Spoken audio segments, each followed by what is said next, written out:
Hey folks, Kilt-Man here. Kilt-Man at your frontier services. How are you all? Hope you're all doing very, very well. Now, today I happened upon a film which I'd not seen for a long time. And I stumbled on it on Film 4. In the UK, we have Channel 4 and you have Film 4. And they show a lot of great movies all the time, but throughout the day as well. And throughout the day, they show things like Jason the Argonauts and other fantasy Ray Harryhausen movies, but loads of great westerns, loads of great war movies. And I stumbled upon 40 Guns to Apache Pass from 1967 with Audie Murphy. Audie Murphy. Yeah, we're not talking Randolph Scott, as in the big western superstar, Randolph Scott. No, Audie Murphy, who was a genuine war hero, the most highly decorated US soldier of all time. I won't labour the point about his exploits in World War II, but my God, to hold off an entire German platoon with limited ammunition, waiting for backup whilst wounded, and then hold them off until reinforcements arrived, and then lead the counter-attack against them whilst wounded and unarmed as well. Oh my God. Audie Murphy, fabulous guy. He was a singer-songwriter as well. I know. But after his wartime exploits, he became an actor, stuntman, actor, and God, so many westerns, so many war movies, basically playing himself. But my God, you notice this guy died at the age of, I think, 46, when the plane he was in happened to just collide with a mountain. Oh yes, as you do. Pilot, big mountain. Make your plane rise above it, or go around it. Don't go into it. But another tragic loss. And the thing is, he was a great persona in movies too. He wasn't, the world's greatest actor, but it was Audie Murphy, for fuck's sake. This guy was a war hero and a national, international idol,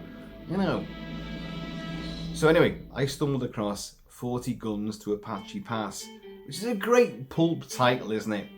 And he had done many westerns. And this was directed by a guy called, hang on a second, William Whitney. Now, William Whitney had done hundreds of movies. He'd done Zorro movies, he'd done African adventure movies, he'd done espionage and wartime movies, crime capers. But then he gets the late 40s, into the 50s and into the 60s, and suddenly he's doing nothing but westerns. And this is a doozy as well. It's great for a lot of different reasons. I'm not going to go through it scene by scene because I hadn't seen the film for a long time, and stumbling upon it today, I was like, oh, I remember this. Oh, I've got to watch this. I fucking loved it. But the minute it finished, I ran upstairs because I know where all my Western section of movies resides, and it's not down here. It's in the air, where all the horses are lassoed up against the outside of the saloon doors. It's upstairs, and I haven't got it. Well, if I have got it, I couldn't find it. And I've got loads of those box sets of like, you got 20 westerns, and like all like cheapskate stuff. But amongst all those, there's some gems as well, and I couldn't find it. I probably have got it, but I simply couldn't find it. But watching it again, I thought, oh fucking hell, this is great. This is truly galvanizing, exciting stuff. Oh, I would say it's quintessential anti-Native American, anti-Redskins, Indians. But it really isn't in many ways. Okay, what is the story? Right, it's 1868, and so you've come out the American Civil War, and as we do get told by a certain character who's fucking amazing, look, I was a Johnny Reb, and yeah, when I was captured at Shiloh, they gave me a choice: either sit and rot in a Yankee prison till I die, or put on a blue coat and like fight with you guys against the Indians.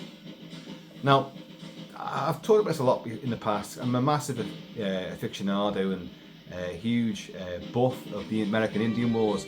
Not so much the American Civil War. I do love and I am fascinated by it, but the American Indian Wars is the thing that really gets me. Many parallels to Vietnam, of course. You know, a technologically superior force goes into an indigenous population, indigenous lands and territories, with their new high-powered weapons for their time, and gets hit by guerrilla warfare and loses big time. Well, Custer and Fetterman can attest to that. But anyway, but I love all this stuff. I've talked about it a lot on the channel as well. But the movies, you know, I love these movies, and I am very sort of, my sympathies are with the Native American, of course, but I'm also a grassroots soldier myself, so I utterly understand. Fuck politics. You have got a say in that. You get sent out there to do a job, and you end up facing absolute barbarity and savagery. All your rules of warfare, ooh, you get caught. Save the last bullet for yourself, of course. Now we know all this, and I'm playing the soundtrack to the year before, '66, had James Garner and Dennis Weaver in the awesome Juliet Diablo, which is it's a fabulous movie, and I have reviewed it in depth on the channel already. And Neil Hefti's score is Neil Hefti, who also did Batman, the Adam West Batman. Yeah, he did this. I'm playing this because I haven't got the score to 40 Guns to Apache Pass. I just haven't got it. Sorry, I haven't got it. But I've got the opening and closing titles. But hey, you know, it is what it is. But this is a film which is the 60s. They weren't quite as revisionist as the 70s, which turned everything, the West and the war, Second World War, First World War, on their heads. And were very cruel and unsympathetic, and the good guys weren't the good guys anymore. In the 70s, you had things like Soldier Blue and Little Big Man, and you know, so many other movies, the Clint Eastwood movies, which again reversed everything that you thought you knew about the Wild West and the frontier and the wars. But in the 60s, they did dabble with this and made the Native American a bit more sympathetic in some cases. Not in this case. Juliet Diablo epitomizes absolute atrocities and torture and nastiness. And it is a great movie, and it is quite sinister and quite barbaric. And then the year after, you get this 40 Guns to Apache Pass with Audie Murphy, and straight away you're thinking, oh, well, this one's going to be pure jingoistic, saber rattling. The Redskins are the bad boys. It's Cochise, a real life Apache warlord warrior who did fight many battles against the Mexicans and against the Americans, against the US Army, and in the end sort of surrendered and got his own sort of reservation and died of illnesses. But he did fight, waged an amazing guerrilla warfare against the Mexicans and against the US Federals, the US Army, Cavalry, and really, you know, did some sucker punches there. Did a lot of, there was a few hostages that were taken, and the US took some of his people hostage. He took some of their people hostage. They tried to negotiate, and they broke down. So either side, both sides killed their hostages. The Apaches don't just kill people though. They go to town and tortures and real nasty things do transpire. Using fire a lot of the time as well. They really practice the art of torture. I'm not denouncing Apaches or Native Americans. I'm just stating fact. This is what they did do. Simple as. Which is why you didn't want to fall into their hands if you were a blue coat, you know, a white eye, you know. You didn't want to fall into their hands. No. That last bullet, do it, and do it quickly before they take it from you. And then there's the weird thing as well. In certain Native American tribes, suicide was highly regarded as being like a really sacred act. If someone could take their own life, they would revere the body. They wouldn't desecrate the body. But in other tribes, like, what absolute cowardice! You know, you couldn't even fight to the last. You know, and they would desecrate that body, something chronic. Anyway, that's all. You know, a big aside from what's happening in 40 Guns to Apache Pass. Fucking great title, isn't it?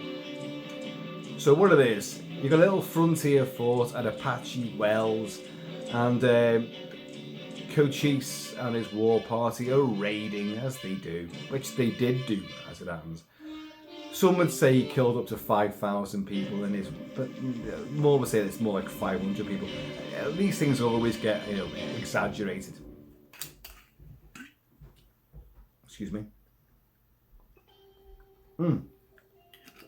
While I exaggerate the glugging, a bit of whiskey there, a bit of fire water, having come back from the range, you know.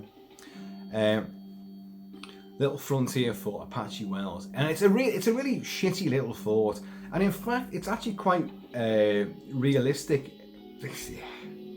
in a way. There's just little fences around it. There's farmsteads in it, and a few little homes and hovels, and you've got a very small contingent of US cavalry, of US, you know, soldiers there, US Army. And a lot of these frontier forts were like that. They weren't huge, elaborate things. Big, you know, 40-foot high, you know, pine trees penciled to a big point, and ramparts and gun towers and a great big fucking gate. They weren't like that. That's Hollywood. You had a few stockades like that, but that was not the norm. Not on the frontier. It wasn't like that at all. So these little frontier, little almost villages, but with a contingent of military personnel there and their families and a few settlers and a few Indians would be there as well. And that's what you've got here. And but they know they're under threat from Cochise and his band of warriors, and who are ransacking, you know, the entire area. So like a bit like Robert Aldrich's awesome Ulzana's Raid, which I have covered as well. Massively covered that. One of the greatest westerns ever made. I totally endorse Ulzana's Raid. Very bloody, very nasty. Burt Lancaster, fucking awesome film. Kind of similar to that. They're ransacking the neighbourhood. So right, our fort's not that well equipped. We've got old stupid Springfield bloody rifles, single shot, but we've got a shipment of 40 Winchester repeating rifles, 44-40 they are, and they can hold. And this is the thing; these are the yellow boy Winchesters, which the gun that won the West, the weapon that won the West, the rifle that won the West. Something's clicking over here. What's that? Don't know. If something collapses in a minute. Anyway, so these weapons are on the way, but the Winchester rifle, it's a tubular sort of bullet mechanism. 12 to 16 rounds, but I think, if I remember rightly, I think they usually house 10. So 10 shots under lever. Obviously, I'm looking at you, but you should be looking. Look down the sights. And a wonderful weapon, which turn the tide of battle. Of course, you've got a single shot weapon. That's crap. You can't fight it. Indians can unleash and shoot arrows like that from horseback at high speed and with deadly accuracy. And a trooper would be like, well, a single shot, and then gotta put another one in. No, you couldn't compete against that. So the Winchester, and you had the Henry repeating rifle, which came out earlier, and the Winchester was a kind of modification of the Henry repeating rifle, but Winchester really improved things massively. So they're going to get a shipment of 40 Winchester repeating rifles. And we need them because we're beleaguered and Cochise is on the warpath, so fucking hell. And so Audie Murphy plays Captain Coburn. Coburn, like James Coburn, who is, of course, in the Magnificent Seven and Duck You Sucker and fucking aka A Fistful of Dynamite. James Coburn. But Audie Murphy plays Captain Coburn, Union officer, and excelled himself in the Civil War, and is now the bigwig, taking out patrols from Apache wells. And he gets told by his colonel, his general, whoever he is, I can't remember his name now, or his rank for that matter. Go get these rifles, bring them, escort them back in. Don't let them fall into Apache hands. Right, okay, take your squad and go out there. But also they're bringing in settlers as well. Like Ulzana's raid, they realise that you've got to bring in people who you're in the path of war, and they're going to come to you and they're going to burn your homestead down, and they're going to do really nasty things to you as well, and have fun doing it and take their sweet time as well. So come back in with us. So that's the start of the movie. They're bringing farmsteaders back and families back, including Captain Coburn's little bit on the side. I forgot her name, but yeah, very nice. And her two brothers and her daddy. But he's got in his troop a real prize rebel bastard, a real fucking Johnny Reb. And this is why I love this movie, because one of my favourite films of all time is The Thing from Another World. Somewhere up there, right there, on an angle, is a canvas poster artwork for 1951's Howard Hawks, Christian Nyby, The Thing from Another World, which of course there's a John Carpenter version, not remaking that, but making the original novella that's based on. Now in that movie, you've got Kenneth Tobey playing Captain Hendry and US Air Force captain, and they encounter the first invasion from another world, in the North Pole, not Antarctica like John Carpenter does it, based on the original novella from John W. Campbell. Other names, name dropping something chronic here. But Kenneth Tobey was in many other sci-fi movies. It Came From Beneath the Sea, I think that was the one. He's in Strange Invaders. He's in The Howling as well. Joe Dante's The Howling, but it's a cameo in that. And but he made many films, and a lot of westerns, and a lot of war films. And he's the big star in this. Audie Murphy's your main man, your hero. But you've got Kenneth Tobey playing Bodine, Corporal Bodine. He was a sergeant, but he's locked heads with Captain Coburn beforehand, and he's been busted back to a corporal, and they will have altercations aplenty. It's like, look, I can knock you back down to ass in the grass private, you're nothing to me. And he says, look, as I said before, he said, look, it's funny how his uniform, they're all wearing the blue, the Hollywood blue of the US Cavalry in Hollywood movies. And the braces and the yellow stripe, the yellow gauntlets, the yellow neckerchief. Bollocks. Some may have done that. No, it was not the norm. And but I love that look. I do love that quintessential Hollywood look of the US cavalryman. It looks amazing. It's impractical as hell, as all hell, and looks ridiculous when you think about it. It's pure fucking carnival colours, but it still looks super cool. See, this is still Julia Diablo, and but he's this rebellious corporal, and he's look, you know, his uniform is dustier, and it's almost like he's done it on purpose because he doesn't want it to look blue. It looks more grey, and it's like, you know, you're part of our unit. You're part of our soldier. No, I didn't choose this. You know, I was, well, actually he did choose it. He literally says, like I mentioned before, I was given the choice when I was captured at Shiloh, you know, to spend, you know, eternity in a Yankee prison cell, or put on a blue tunic and help you fight the Indians. So I did this, but you know, I'm not part of you guys. He's one of these, you know, and he makes no bones about it. But Kenneth Tobey is incredible. Now, he's a lot older in this movie. You're talking over 20, no, hang on. 1951 was The Thing Around the Well. This is 1967 that he made this. Released in 68, I think it was. And so, yeah, but it's a good, you know, it's way over a decade later on. And he didn't look young when he made The Thing from the World. He looked like a grizzled older guy then. And now, in colour, because that's black and white, he's definitely, you know, an older guy. But he looks really intimidating.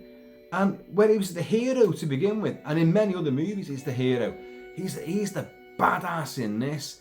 And he will lead a rebellion, a mutiny against Captain Coburn. So yeah, they go out, they get the weapons, they get the guns, they bring homesteaders back, and but they do meet Cochise and his warband, and they incur losses, and there's a lot of shit goes down, and but they bring them back, but they haven't actually got the guns at this point. They brought people back in, but they haven't got the guns. The guns are still, they've got to get them. They're still out there.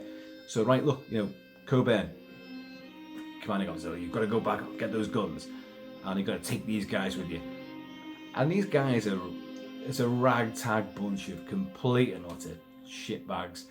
Now, into this mix, you get two young brothers, Mike and, hang on a minute, no, let's get this, Doug and, yeah, Mike. But they're both played by Michael,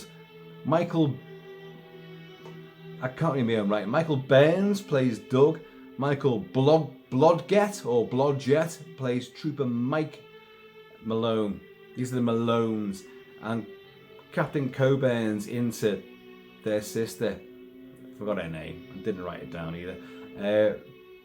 But they lose their father in the attack going back to the fort. Well, the ramshackle outpost at Apache Wells. And so the two of them like enlist in the army, very, very quickly enlist in the army and go back out. And like Coburn's like Audie Murphy is like, look, you've got to is bit on the side, so like look after them, don't let any harm come to them. Don't worry, they'll be fine, don't worry about it. But they get fucking battered again. The Apaches attack them again, and it's pretty savage as well. There's a lot of carnage, a lot of like knife stuff going on, and people getting blasted off horses.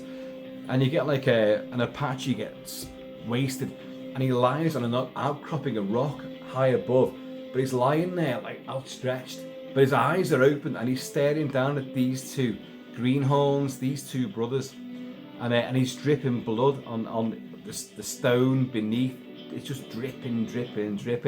So there is a bit of gore and snot and violence in this movie, and like there's all the cavalrymen have been dispersed. There's fighting all there, here, there, and everywhere. And Coburn says to these two brothers, "Stay there and watch the horses. Look after the horses. We'll go and get these bastards. You stay there." But the older brother, who's more gung ho, is like you stay there, watch them. They see an Apache run up across the outcropping, because I'll go and get him. You know, you stay there, I'll go and get him. And it's like, runs up there, cavalry boots scuffling in the dirt, and and he's on this outcropping of rock, and this younger brother, what's his name again? Doug, is like, but he sees his brother get captured by a bunch of these bastards, and there's knife-ins and stuff going on, and then Buck goes in. I may have made that bit up actually, but there's a bit of a skirmish on the outcropping of rock, and it's quite nasty.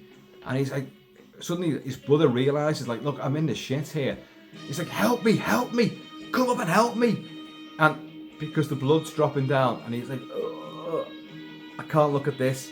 And his brother's in there, getting about to be murdered, and he's like, I can't do this. Another trooper gets shot, and the body ripples down the the ravine right next to him. He's like, so this poor kid can't cope. He just glitches out, and he ends up crying there. So anyway, all the troopers come back again, like the surviving troopers. A lot get wasted there, and they'll come back, and like, what happened? Where's your brother?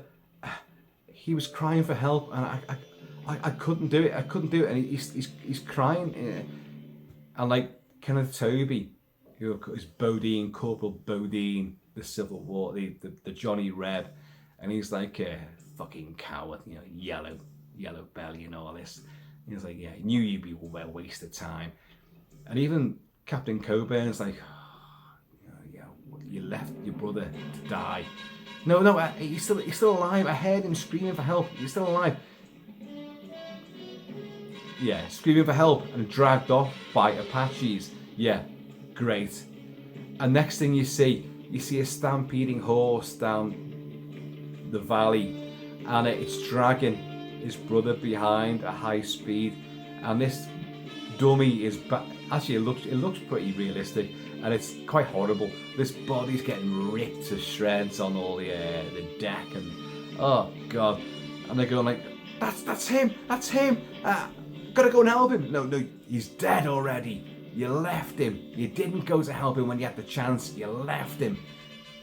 And he will hear later on that Captain Coburn says, like, you know, I've got no use for a coward soldier. He's no good to me. One of these unexperienced, and he can't do a damn thing. He's no use to me. So it really pisses off the brother. I mean, he's just seen his older brother, who he admired and emulated, died, you know, and he couldn't help him. So he's feeling guilty about that, and now he's been fucking, pilloried by the other guy he admires. So anyway, that's, I'm not going to go through a fucking scene by scene. Kenneth Tobey's character instigates a bloody mutiny, deserters, because he's been forever at loggerheads with Audie Murphy, Captain Coburn. Look, Captain, I think you're driving these men too hard. No, I'm not driving. We've got to get back. You know, we haven't got time. I think we should give some water to our boys. No, the water goes to the women and the kids first of all, and then the horses. We can survive a night without water. That's what it says. This is earlier on. And like, so the seeds of dissension have been sown, and like, because of the way he's been acting, Captain Coburn fucking blitzkriegs Bodine, gives him a good fucking walloping, and he's got a good makeup. His eyes fucking done in, like he's cut over here, and they go back to the stockade, fort faux fort Apache Wells. Oh, cheers, y'all.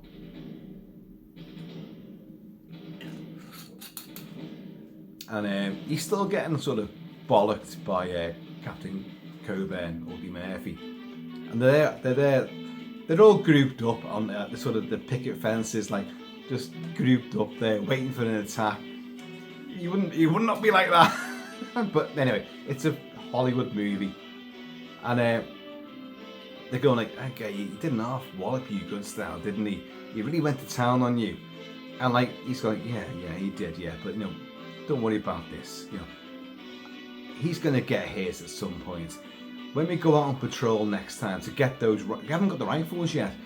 When we go out to get those 40 fucking Winchester rifles, 40 guns for Apache Pass, I'm going to be with him every step of the way because I want to be there when he dies to know that he's dead. And they're going, yeah, but look what he did to you. And he's like, you see this? Do you like this? Fuck off. Boosh. Like he puts the beating on a few of these other squaddies, like, and but a lot of them do like him because he is rebellious, because, you know, Coburn's quite a hardline officer, and but he needs to be, you know, with these renegades amongst the ranks. So they go out again, and it all goes tits up again. They get the rifles, but they get attacked again. Cochise's men attack them again, and a load more die. A load of shit happens, and yeah, Bodine, Kenneth Tobey, the rebellious Red, does get the upper hand, and the loyal sergeant, hang on, what's his name? I've got his name.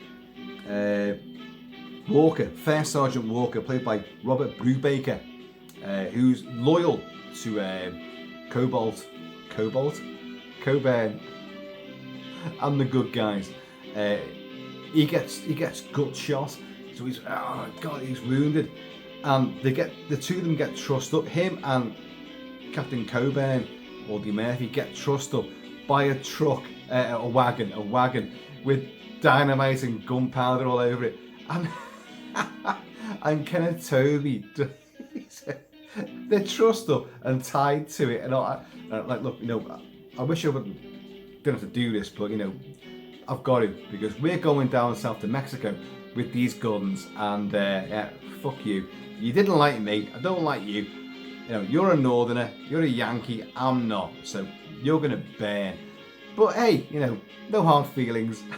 And they'd ride off with the guns, and he's got the younger brother, the one who had to watch cowardly as his older brother, his heroic older brother, gets murdered and then dragged behind, you know, the heels of another horse.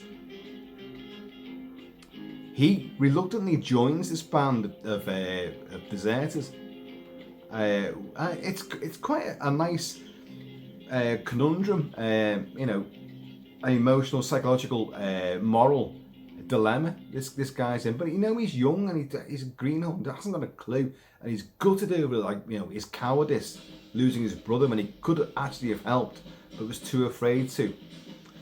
So he does go with Bodine and the deserters, who take the guns, and but when they've gone, and this is a great scene as well, like the sergeant, who's super loyal, brilliant, and Coburn are trussed up, and it's like, Coburn's like, can you move? And he's been gut shot, and he's like, he tries, no, I can't. Well, don't worry, I'll do it. And they've set fire. They've you know, the fuse is burning up to all the gunpowder kegs back of this wagon, and they're tied to it. So, well, don't worry, I'll do it then. So, what Audie Murphy, biggest wartime hero the world has ever known, shuffles over whilst trussed up like a worm and boots the wagon wheel and fucking sends it down an incline. So it's like, and it drags him with it. So, and he's like being dragged behind it, and the fuse is getting closer to the boom stuff. But the rope gets caught on the wheels, so it severs through the rope, and like he manages to get released from it just as the wagon goes boof, fucking mushroom cloud of gunpowder, alerting every renegade redskin in the entire 50-mile radius. But boof. And because it's severed the rope, he manages to get out of all his trusses, and he goes back to the sergeant. You know, you're all right. You're going to be okay. I'll be okay. I'll follow you to the end of the whatever. And so they try to limp off and get back to Apache Wells, but they're on foot, and they will encounter Cochise and his war band again. But they hide. It's dead similar to it. It's not Vasquez Rocks from Star Trek episodes on, the original TV show. Although it does look like it, you see a lot of the same rocky canyons, and there's a very great sort of rocky pinnacle which they ride around in long shots, ride around it, and it's very similar to what you see in Mad Max Fury Road, and especially Furiosa, a Mad Max Saga. It's very similar to that. It isn't the same place, obviously. It's filmed in Red Rock Canyon State Park and Lancaster, California. But Red Rock Canyon Park, that's where most of it is what you see in the movie. And it is glorious rock clusters and real old, topographical, really ancient rock structures. Not Monument Valley, but it's similar sort of stuff, but on maybe a lower budget, if you can imagine such a thing. But they're real. And they don't have to use one valley, one V-shape. They can ride down one side of a valley, and they can go around this big, huge fucking mountain cliff thing, and go round the other side, which is wonderful. So they use it a lot. Cheers, y'all. So our two boys now are trying to get back to Apache Wells, and but they're on foot. They're like, Captain, I'm just slowing you down. No, I'm gonna get you there. Captain, you're the best man I've ever... You do get that. You're the bravest man I've ever known, Yeah, because they've got no horse. And then they realise, oh shit, Apache Warband, Cochise again, and are on the way. So they hide in some rocks, and they secrete themselves there, and the Apaches, who are expert trackers and don't fucking realise anyone's there, manage to ride past them. But our guy Coburn realises, hang on a minute, and this is a bit shit, I'll be honest, because this would not have worked. Can you play dead? Yeah, well, I'm almost dead as it is, not much acting involved in it. And he starts smacking, the rock. They're hidden in like a rock crevice, like a little depression. And the last of Cochise's warriors hears it and stops and turns around and comes back again. None of the rest of his band of warriors fucking realise, oh, hang on, where's Square Lips? Where's old Bum-Knee Square Lips? Where's he gone? No one else goes back with him. They just carry on riding away, but this guy comes back, and Audie Murphy's still banging this rock, and play dead, and he gets up round this outcropping of rock, and this Apache comes riding down and sees the sergeant, and he's like, lying over a rock, trying to play dead. And he begins to get his bow and arrow up, like he's about to do that, and Audie Murphy leaps off the top of it and fucking takes him down. But it backfires. They have a big roll around fight, it's like, it's going all over the place, and a knife comes out, and the Apache's got the upper hand. It's like, he's gonna fucking do him. And you got the crippled fucking sergeant trying to he's holding the horse the Apache came in on. He's holding the horse there, but he's trying to get close to save the captain. But the captain does the deed in the end. Fuck off, and kills him. But no one's come back. No one's noticed that. Hang on, there was a whole bunch of us here, but where's he gone? No. Anyway, so they've got a horse now. So the two of them get on the horse, and they head off back to the Apache Wells, and they get there, and the sergeant's in a bad way. He has to be. It's one of those moments when they come back in the stockade, and all the troopers are all there waiting, and there's a very badly wounded man there, and they get him off the horse, and the colonel in chief, Colonel Reed, I think his name is. It's like, get that man to the medicine tent, the hospital tent. Do you need to actually order that?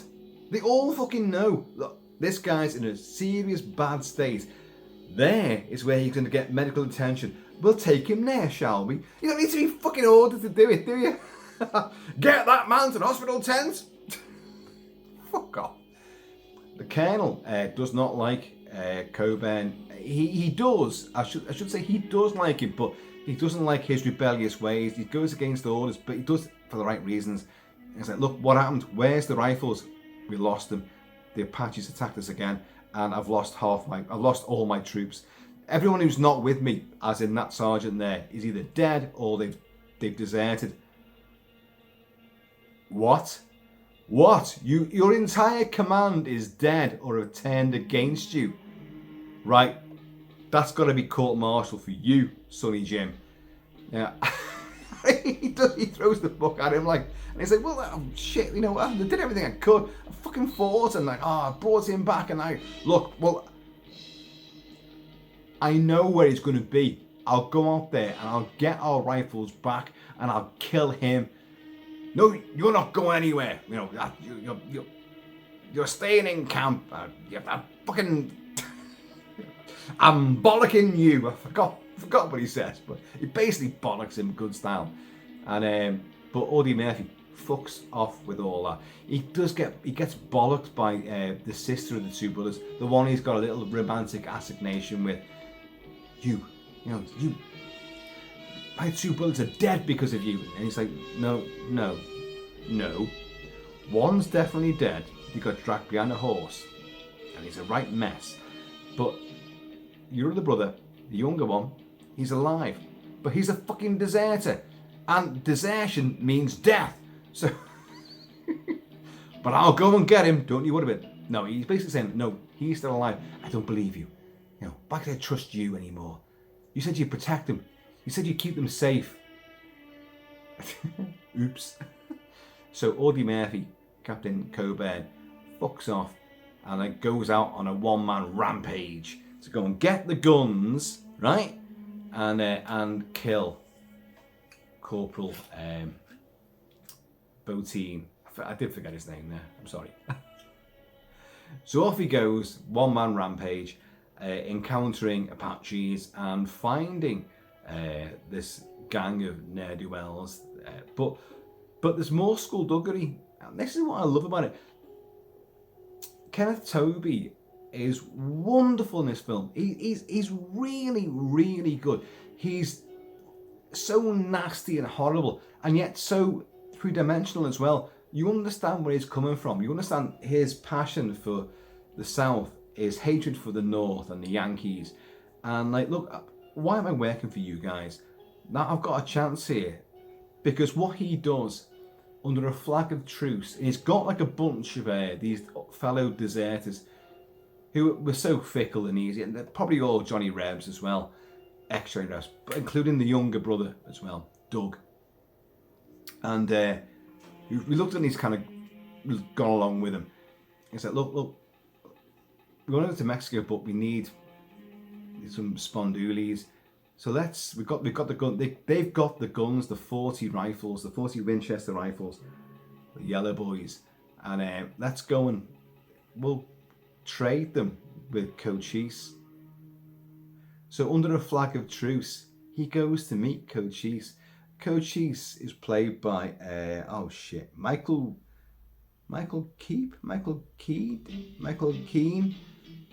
Michael someone anyway. My handwriting is so bad.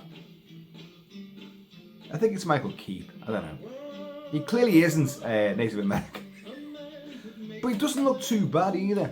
And he meets his warriors, who then take him to see Cochise, and he tries to bargain. And it's quite a great tense sequence, and it goes on for quite a bit because Cochise doesn't believe a fucking word this guy's saying. And he said, look, I can give you all that you want. I can give you these weapons. I'm but I want gold in exchange. No, I want the guns first. No, I want the gold. But now, you take me to where the guns are, then you're going to get the gold. And by the way, and the thing about it is that they don't paint Cochise as being a complete bloodthirsty savage. They don't do it. He's like, look, I don't trust the white eyes. Your word means nothing. When Cochise gives his word, he means it. Now, okay, there was a lot of double talk and subterfuge and deception on both sides of this conflict. But they are giving, in a rare sort of example in the 60s of I'm saying you wouldn't get it in the 50s, and the 40s and 50s of showing Native Americans in a Western who are just pure heathen barbarians. These are depicted via Cochise and Harry, what's his name? Michael Keep. He's got honour, and he's like, look, I don't like you, but you know, you blue coats and all that. I'm not a blue coat, you know, well, whatever the hell you are, you know, but I don't trust you. I give my word and I keep it, you know, but you know. But anyway, he shows him, it's like, look, kill him now. And he goes, no. And he shows him one of the guns, the Winchester repeating rifle, which did make a huge big difference. Yeah, the gun that won the West. It is. And everybody wanted to get their hands on it, of course. So, like, he shows him, and it's a great sequence because he's like, look, it's covered up in a blanket, a blue military, you know, blanket. He's like, and throws it to him, and he's like, the underlever, you know, it's like, it's trying to, it's quite good because he's really going for it. It's like, what the hell does this do? I thought, I can't work it out. He's like, he's like, give it to us. Bang, bang, bang, bang, bang, bang, bang. I like Coach, he's just like, me want, me likey, me want. Where's the rest of these? Okay, you want them. Gold, I'll take you to them. Because him and his men, they've got him secreted in another canyon somewhere else. And but in the meantime, our boy, Coburn, Audie Murphy's found his way there on horseback, and he's gone off on foot now, right? And these guys are deserters. So you will see him slaying other bluecoats. He does, because he deserts. Well, in this age, this era, it was punishable by death, and out in the field, it would be summary execution. And because he's on a mission now to get those guns, it would be sanctioned, and he does. There's two guards, you know, on a promontory. Bluecoats, he goes up and he fucking knives one. Quietly, does him quietly, does it pretty well. But anyway, Audie Murphy probably knew this stuff. Even the Second World War, they knew how to do commando tactics and take out sentries and take out people quietly, butcher them and put the bodies quietly down to one side and maybe cover them over as well. But he does this, takes one guy out, then goes for the second guy. Doesn't quite work out their way. And the two end up fucking fighting. They're all over the show. They tumble over rocks. It's a great big stunt sequence. And other members of the deserters see this and like fucking run up. And there's a great shot of like, there's a great big rock, big boulder, massive boulder. And like Audie Murphy's fighting this one guy and two other guys come in. And they just see dust and like fists and rifle butts coming down. You got no idea who's doing who. But the cowardly brother who's joined with the deserters suddenly has a crisis of conscience. No, I was in the wrong. I lost my brother because I'm a cowardly piece of shit. But now, there's the guy. There's the real hero. He's getting done in. I can help him. So he goes up and he fucking joins in, gets into the fray. He gets fucking smacked in the face and then falls down again. Like, I think you got to remember, like, dust in wounds is pretty bad. You can pack earth into a wound and it will stop blood flow, but it won't stop infection. You've got to be brought out, and dust is one of the worst things. Soil is actually not too bad, but dust in the desert, you know, dust getting into a wound, a bullet wound, whatever, a knife slash, whatever, it is really bad. Really bad. And his fucking head gets chiseled, and you see him lie, and dust flies everywhere. And I did think, oh, that's gonna do you. You're gonna have horrible infection after this. I was sitting there watching, going, oh, joining in with the fight, and oh, that's a bad one, that, mate. Sorry about that. You need to get some water on that pretty quickly. But he gets up, he gets his rifle. He tries to take a shot actually, but he can't do it. So he runs up. He can't hit the guy without hitting Captain Coburn. So he gets up there and fucking clubs this other guy and fucking beats the shit out of him. Bang, bang, fucking bang, bang, bang, bang, bludgeoning hell. and Coburn kills the other guy. And the two of them, like, you know, Coburn's like, you were a fucking twat. You left your brother to die and you joined these guys.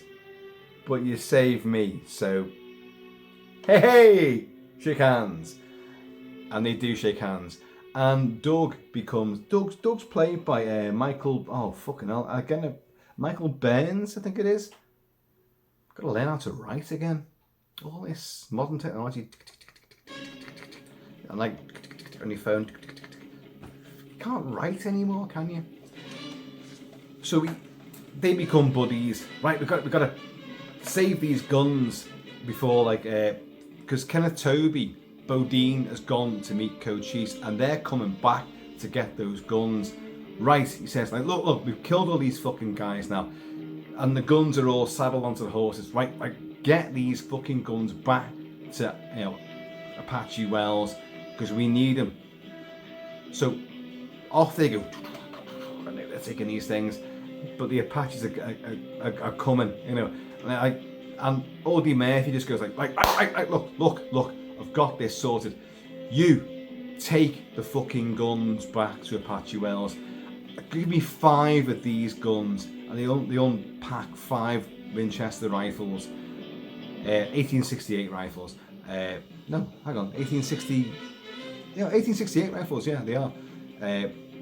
Take these. I mean, the film is set in 1868. These are 1863 Winchester. Sorry, and I like to try and get these things right, but you know, anyway, it is what it is, and I'm usually wrong. But so he gets 5 of these rifles, all fully loaded, and he positions them around the rocks and crevasses, and the Apaches with Kenneth Tobey with them as well, because they're like, you know, we want those rifles. If this is a trap, he's like, it's not a trap, it's fucking, you know, I'm trying to take the rifles. This is not my fault. Because they arrive on the scene of all there's dead troopers there, deserters, and he's like, I didn't do this, it's not a trap, but where's the rifles? They're fucking, and like one of the Apache scouts goes like, there's 2 riders heading off that way, that's why they go after him. So like, he sends, Coburn sends off Doug, you know, like, go back to the fort with the rifles, right, just do that. And I'll hold these bastards back. But give me 5 rifles, and he positions them around. So like, and it's actually great. It's a great fallback last stand. It's a great tactic as well. I think in reality, it really probably wouldn't work, but it's a good tactic though. With modern weaponry, it would definitely work for a while at least. And he's there, and they come down and he's like, bang, bang, bang, bang, and he's dropping Apaches left, right, and centre. Which, in actual fact, if he was that good a shot in reality, that would drive them back, and they'd have to sit down and rethink, how are we going to do this? How many's out there? But he's dropped every single one of us so far, for fuck's sake. I mean, so we're losing men every time we go after him. We're losing men. There'll only be a couple of you left before long, but that's the fun of the movie. Bang, bang, bang, bang, bang. And he don't give the rifle to him. So he smashes the empty rifle, fucking smashes shite out of it, and runs up to get the next rifle as they come round again. Bang, bang. Sorry, I'm not doing the underlever. Bang, bang, bang, bang. Brilliant. It's fucking great. And the dust is scrabbling everywhere, and it's the blue and the yellow. I just love the image of the cavalrymen, like, fucking fighting tooth and nail. They're on horseback, he's dropping them. Some have got spears, but he gets them before they fucking hail the spear. And again, another rifle, fucking smash that. And he hides the remnants, gets another one. He has it's a tremendous running last stand. It's brilliantly done. And he's going uphill and fucking down ravine and uphill again, like another rifle, bang, bang. And then you've got Tobey, Kenneth Tobey, Bodine, his arch enemy now. It's like fucking firing. And you've got like, he's behind this little rock. And it's like fucking great ricochets. And he's like fucking, there's all shrapnel and shit in his eyes. Like fucking hell. And he can't get another shot off and all that. And the Indians are advancing, they're moving up. And, but it's just fucking great. Bang, bang, bang, bang. A last stand. Timing is everything, but timing can also be really corny as hell. Because Doug, old cowardly Doug, who's now a fucking hero, Doug, gets back to Apache Wells, tells Commander Colonel Reed, look, he's out there now, he's holding them back, we've got the guns, but he's a hero. And like, Doug's now looking windswept and interesting and adventurous, and his blonde hair is like fucking blowing. He looked like a little kid before, but now he's like a fucking hero. Now he's like a mini Thor, and he's like, right, no, okay, private, you want to go back out there and save him, you can do so. And there's a great moment here where you think that Colonel Reed is going to go out and save, Coburn, the guy who's threatened with court-martial, and he's got a Winchester, and he goes like, go out there, son, go and save him. Volunteers required. And a fucking squad go out, but Doug leads them. Doug's like fucking like with his fucking hair blowing like, and he's like with a Winchester in it. I do love it. I think it's tremendous, dead exciting, like. And so they thunder out there, and like our poor Coburn, I keep wanting to call him Kobolds, but our Coburn, Audie Murphy's like fucking no bullets left, shit, and like he's waiting to die basically, and then suddenly, and the cavalry charge comes in, and you get like a quite a nice little battle sequence again. You've had a couple already, sort of en masse. And there's people leaping from one horse to another horse and taking someone off there, and knives going in and all that. You got that. There's a little bit of blood and snot in it. Little bit. It's only a PG rated movie, but but it's still aggressive enough. And so they basically save Captain Coburn, but the twat, Kenneth Tobey, one of my favourite genre characters in The Thing from Another World, playing a complete nutter, badass, and he is superb in this. He does a runner. He knows, oh shit, this is bad, and he's been siding with the Apaches to go and get Captain Coburn.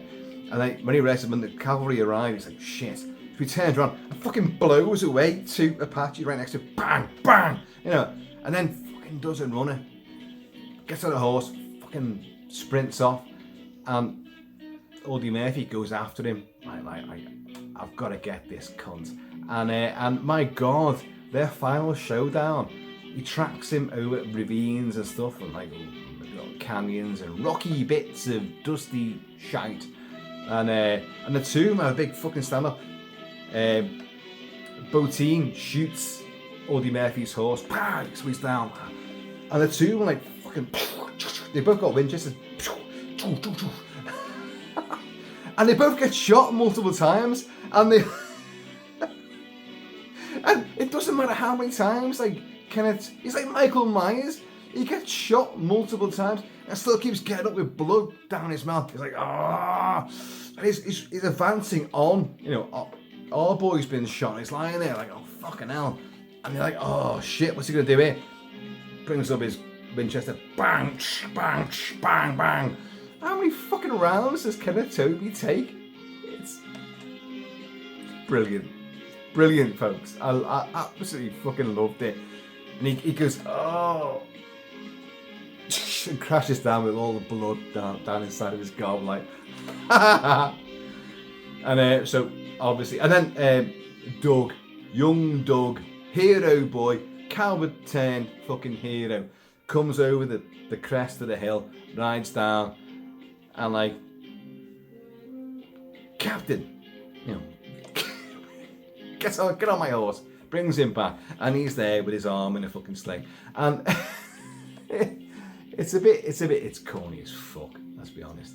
You've got the sergeant. Remember the sergeant got done in, and he was a good guy, but he was gut shot, but you see him sitting there in like a rocking chair outside the stockade with his arm in a sling, and the captain comes back with his arm in a sling, having been shot a couple of times, and hang on, you were gut shot, and he says like, present arms at ease, and they pick up his armchair and like carry him in alongside the returning cortege of troopers, led by Doug with the captain and all the Winchester rifles, you know. And they come back in like, and it has that great sort of finale where Colonel Reed just says to like the captain, Audie Murphy, like, you know, next time you disobey me, you know, I'll admire it, or whatever he says. Like, basically, you know, like, look, I was going to get you court-martialed, but you disobey me all you want because you're a fucking hero. You're our kind of cavalryman, you know, all that kind of shit. And then you got his little love interest, which you don't even see much of her, but she's the sister of the two brothers, and like she's there, and he goes like, "Oh, go on, you've earned it." Oh, his fucking arms in a sling and all that. But folks, 40 guns to Apache Pass. I know I've just gone through the entire thing there, and it's great. Look, a lot of people don't like westerns. I get it. Well, no, I don't get it at all. They're action movies. They're very moralistic, adventurous movies. They are psychological. It depends what era you're looking at, but 40s and 50s and 60s had very, very strong intellectual, psychological Western movies. They weren't always as on the nose, stereotypical. You know, oh, I can't watch them because they depict the Native Americans in such a bad light. But they're still great fucking movies, you know. And I understand the argument, but hey, I love westerns. Kevin Costner has got Horizon coming out this year. It was meant to be 4 installments, about 3 hours long each. It's only going to be, I think, 3 movies? Oh, I probably got that wrong now.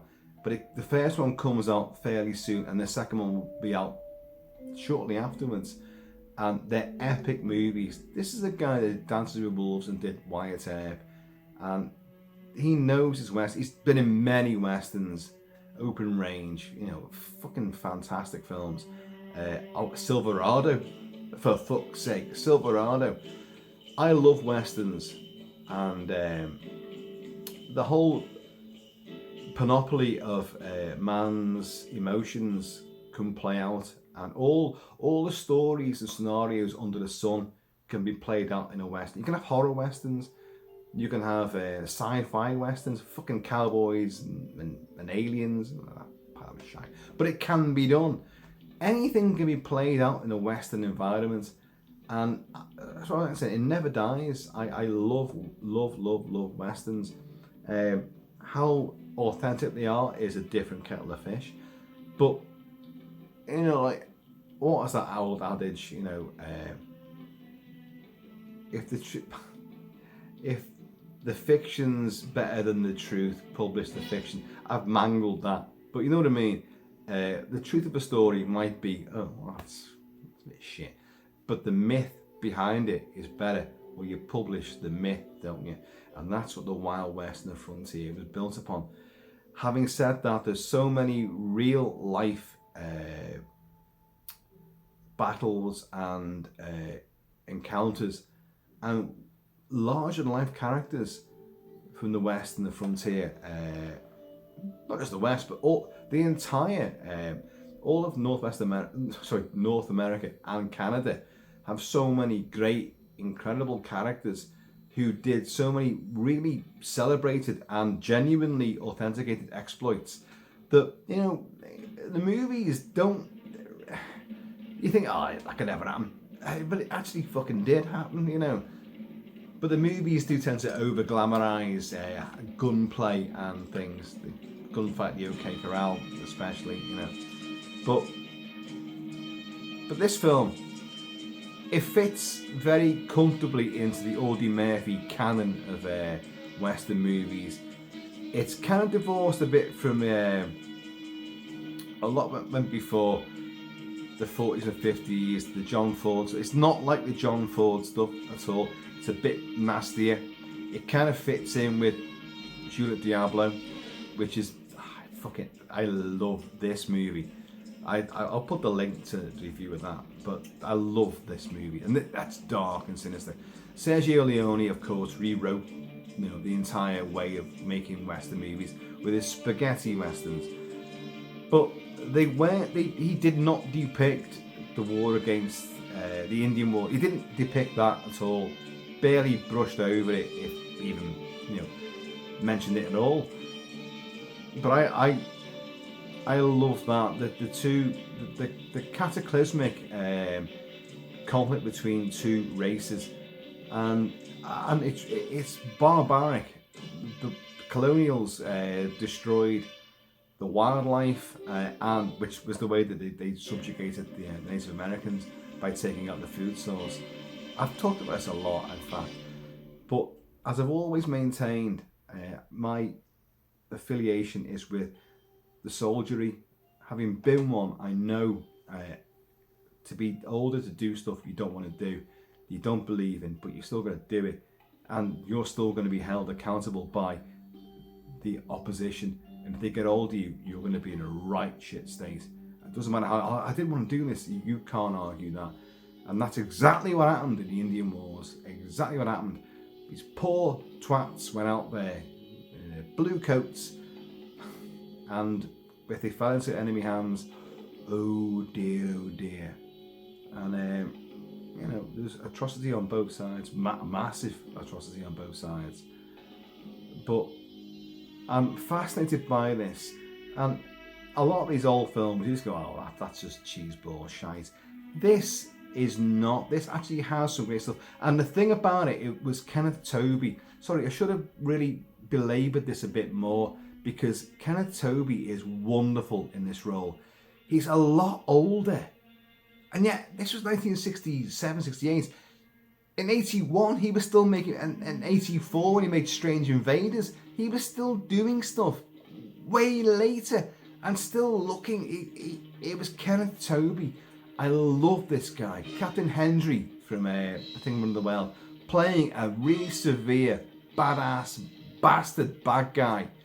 But he's three-dimensional, and you get it, you've got the depth to him. He's got more depth than Audie Murphy has, and he's great as well. But it's just, he's got reasons for doing what he's doing. And his parlay with Cochise, it's, you know he's surrounded by Cochise's men who want to spear him and maybe, you know, take their time burning bits of him for hours on end. And they could do that. But he's got this, well, you want these guns? Well, I can take it to them. But he's a captive for a while. And that takes a brave man to have done what he did there. But his banter with Cochise is brilliant. Cochise is actually pretty damn good as well. But it's kind of Tobey, like you know, like he's basically got nothing to lose. So like, you know, why am I doing this? You know, think about it. I wouldn't have come here if, you know, to take the piss out of you guys and like lead you into a trap, because I put myself right into the worst trap of all. And he's funny with it as well. But Kenneth Tobey makes it really work. This film, great action. Great, it's all like, you know, people like falling off the horses and getting dragged behind them and all that. A lot of like, but there's a lot of sort of one take shots of like Audie Murphy running from behind rock to rock, bang, bang, took a couple down there, goes around inside the rock, runs a bit like horses have come round, bang, bang, fall off a horse, bang, bang, another guy. So you've got quite great choreography, great action, direction, second unit stuff, as it would definitely be back in those days. I don't really think you can call it second unit stuff now, because if you look at like Furiosa and Mad Max Saga, you have the guy that directed all of the action scenes. Well, it's action art by, because the whole thing is built around that. So it's not just like, you know, second unit. It's a huge thing. Now, a film like this, even back in the late 60s, is clearly using action as a huge part of its modus operandi. Its whole raison d'etre. Well, how many other languages can it bring into descriptive jargon and millage? But no, folks, I recommend it. I had a great time with it. I didn't expect to see it. It just come on, and I'm like, oh, 40 Guns to Apache Pass. Oh, Audie Murphy. Oh, I'll have a look at that. Film 4, I say, plays a lot of westerns, a lot of espionage and action movies and fantasy movies. All the Ray Harryhausen canon oeuvre has been on as well. But I've seen those films so many times. I didn't bother watching it, but I did flick onto this. I went, okay, I'll have a look at this. And like for like, what was it? It was I think it came on just before midday, and there was already knifings and stuff taken. I was like, that's fucking great, folks. Westerns rule, and this is a damn good one. It's dusty as fuck. I'd long to see like maybe a 4K. Obviously a 4K release would be brilliant. Never gonna happen, is it? But a Blu-ray release. The print that they showed was dusty as hell. It looked dusty, but that was probably very accurate, I suppose. It tied in with, you know, you're choking on sand and grit and dirt. So it kind of worked in that respect, but I'd love to see a cleaned up print of that. You're never going to get it. I don't think it's held in too much high esteem by anyone other than me and the Audie Murphy estate and the Kenneth Tobey estate, because he fucking owns this movie. Kenneth Tobey, a twat in it, but he's great. He's kind of like an Ernest Borgnine character. Bigger, larger than life, aggressive, you know, swagger to him. It does work. Please, if you get the chance to find this anywhere, 40 Guns to Apache Pass.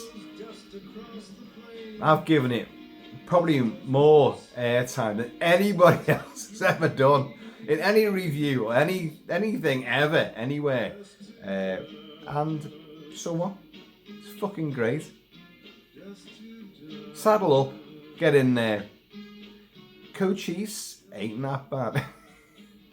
I do think if you look amongst his war party, there are Native Americans there. There are, without a doubt.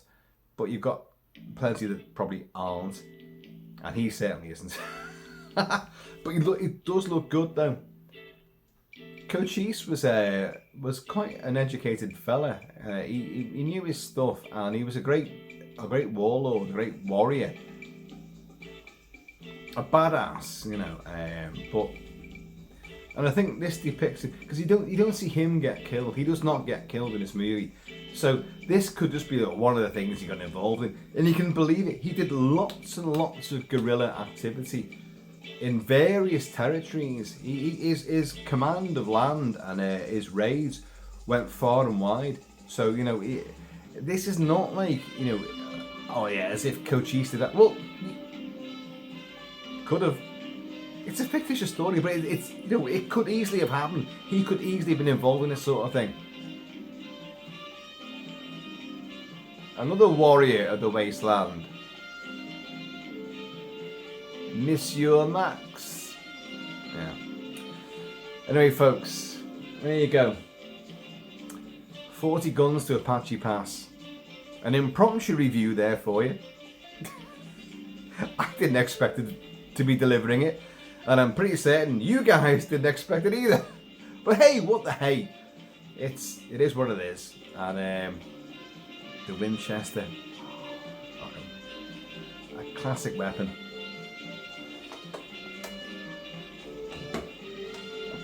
It's a wee bit better than that. That's the Army Colt, not the Navy Colt. The Army Colt. But a wonderful weapon. And one of Clint's favourite weapons. Before you go, no, he used the Navy Colt. He actually uses both in a lot of different movies. So, but I love this one. There you go. Folks, happily known as Shabby Kilt-Man. Please, in the meantime, and this ever fucking, I'm back in the wasteland. The Wild West is the wasteland, isn't it? George Miller for the Mad Max movies. It is. His movies are westerns. They are westerns. Mad Max 2, Mad Max Beyond Thunderdome, Fury Road and Furiosa are westerns. They're just relocated westerns. That's all they are. Mad Max, the first one, 79, definitely, well, in a way it is, because it's a revenge drama. Family gets killed by a rogue gang. It's a western theme again. So Mad Max is western. Westerns really suit themselves. They fit right into post-apocalyptic sort of environments, and so many futuristic stories. Escape from New York is a fucking western, for Christ's sake. The Warriors is a western. So the western theme of people being attacked by renegades and like got to travel through a hostile environment, it's the western. Looking after a small town, a small community, the loner coming in to reluctantly help these people. It's Shane. It's the western. Again, you could argue, oh no, it's samurai. It's Kurosawa. The whole samurai sagas are the same sort of thing. But that's the Eastern and the Western, and the two kind of work in cahoots, I think. Certainly cinematically they do. The themes are very, very similar. Well, I'm going to have another swig of this, and then I'm going to sign off, because I've waffled on far too long.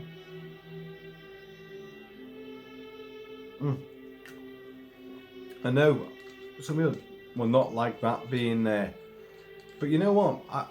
I had an American flag, a US Cavalry flag, but I can't find it. And again, this thing about the Spook Mansion, the things that go missing, and I can't find it. And I would have had that here, either side, but it hasn't worked out. Anyway, folks, there you go. 40 guns to Apache Pass. Audie Murphy. Fuck's sake. That's a guy that is a genuine hero in real life. He's done more than most other soldiers have ever done, including Special Forces. This is a guy that led charges whilst wounded and unarmed. For fuck's sake. Got every decoration known to the American military. They even created things for him. The Audie Murphy medal. Fantastic. So I'm out of here. In the meantime, hang on. So in the meantime, and the ever let's just rewrite history and let's just pontificate and talk shite whilst drinking whiskey in between time. Please keep it Kilty, keep it Celtic, and I'm going to see you all later. No, we ain't finished.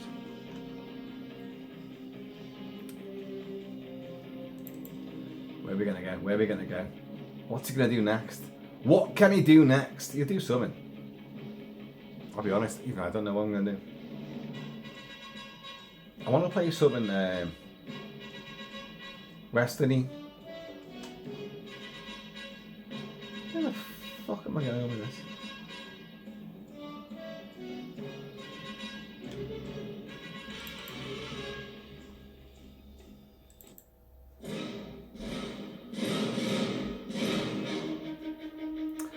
The most ebullient and enthusiastic and exciting of Western scores.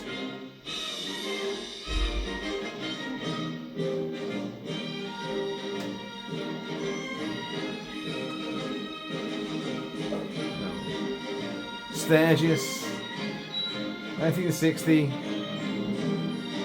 Magnificent 7.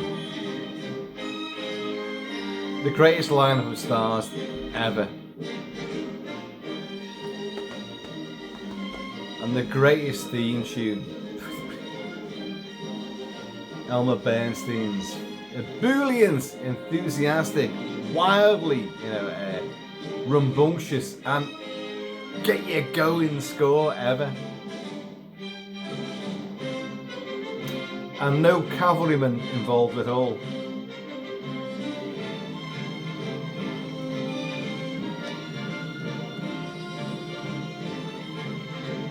Don't lie. It's cool, isn't it? And behind me is Custer's fringed buckskin jacket as well.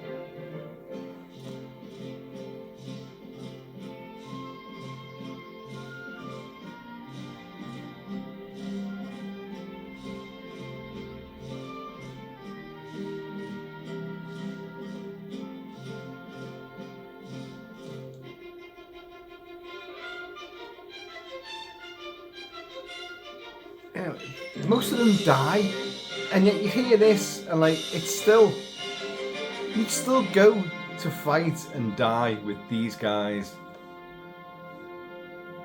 Steve McQueen, your winner. Brad Dexter, Horst Buchholz, James Coburn. Oh shit. Charles Bronson, and oh no! Oh Christ! What's his name? Yeah, he's the coward as well.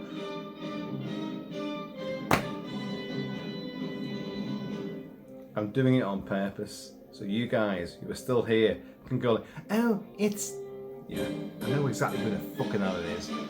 But I want to see who's still around, who's still here, who's still active, who's still awake.